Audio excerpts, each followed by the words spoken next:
همنوا، همروز شما. جوانی با یک دختر زیبا عاشق می شود. دختر در حقیقت زیباست. نزد پدر میاد میگه دادا جان، من با یک دختر زیبا عاشق شدم، برو برای من خواستگارش کن. پدر خرسند می شود که پسرم زنگیر شده است. وقتی دختر رو میبیند، دختر در حقیقت صاحب جمال است، زیبا است. بعد میگه بچه جان، تو لایق این دختر نیستی.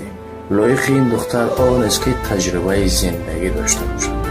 من پسر حیران نشد، میگه ای پدر این چه احوال است؟ میگه من تو رو برای خود خواستگاری فرستادم، تو برای خود خواستگاری میکنی. میشود بین پدر و پسر جنجال. از پس یک زن زیبا مجبور میشوم به پلیس مراجعه کنم. پلیس باشد بگه دختر رو به نزد من برید.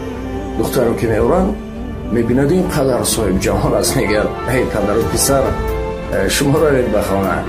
لایق این من هستم که بین مردم آبرو و احترام دارم. میشود 3 نفر. دختر که این حال رو میبیند بگید که من به شما روی حال رو میگویم. من میدوم اولین شده که کسی مرا بقپید، من از آن او.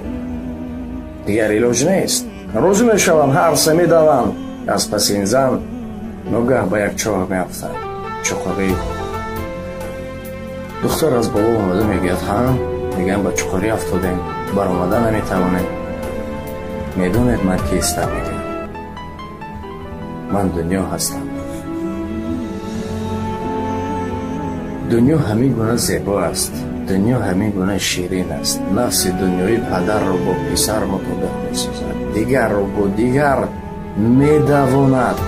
ما رو به چاه میپرزد، لیکن به کسی نمید.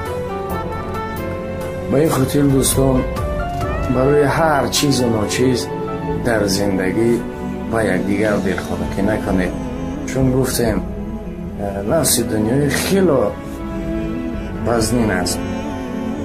شاید بعدا بگن که اینها افسانه هستند یا چیز دیگر. بله، من روزی هستم بعضا نفرانی که در حقیقت میگن این سفسطه است و افسانه است و این چیز رو اساس ندارد. مهم نیست. مهم اونه که به هر راه مردم رو بفهمانیم. لیکن مقصد یک است. خداحافظ.